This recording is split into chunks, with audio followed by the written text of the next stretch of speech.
भारत कैसे अपने लक्ष्य समय से पहले प्राप्त कर रहा है, इसका एक और उदाहरण है इथेनॉल ब्लेंडिंग। आज भारत 19% इथेनॉल ब्लेंडिंग कर रहा है। इससे फॉरेन एक्सचेंज की सेविंग हुई है और सब्सटेंशियल फार्मर रेवेन्यू जनरेट हुआ है।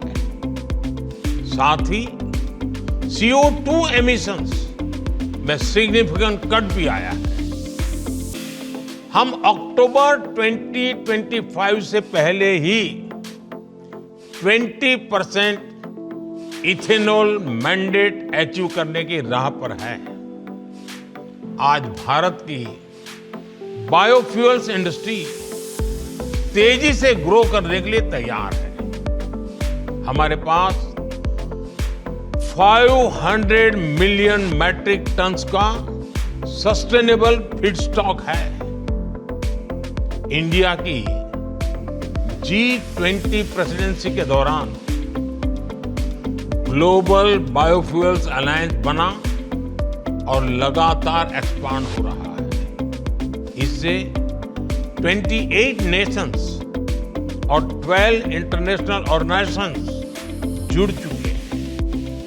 ये वेस्ट को वेल्थ में ट्रांसफॉर्म कर रहा है और सेंटर्स ऑफ एक्सीलेंस सेट कर रहा है। साथियों, भारत अपने हाइड्रोकार्बन रिसोर्सेज के पोटेंशियल को पूरी तरह से एक्सप्लोर करने के लिए निरंतर रिफॉर्म्स कर रहा है। बड़ी डिस्कवरीज और गैस इंफ्रास्ट्रक्चर के व्यापक विस्तार के कारण हमारा गैस सेक्टर एक्सपांड कर रहा है। इससे हमारे एनर्जी मिक्स में नेचुरल गैस का शेयर बढ़ा है। भारत अभी 4th लार्जेस्ट रिफाइनिंग हब है और हम अपनी कैपेसिटी 20% तक बढ़ाने में जुटे हैं।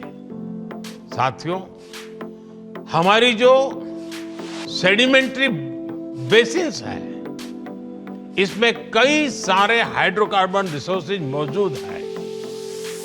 इनमें से कई का पता चल चुका है और कई ऐसे हैं जिन्हें खोजा जाना बाकी है, जिनका एक्सप्लोरेशन बाकी है। इंडिया का अपस्ट्रीम सेक्टर और आकर्षक हो, इसके लिए सरकार ने open acreage licence policy OALP बनाई है।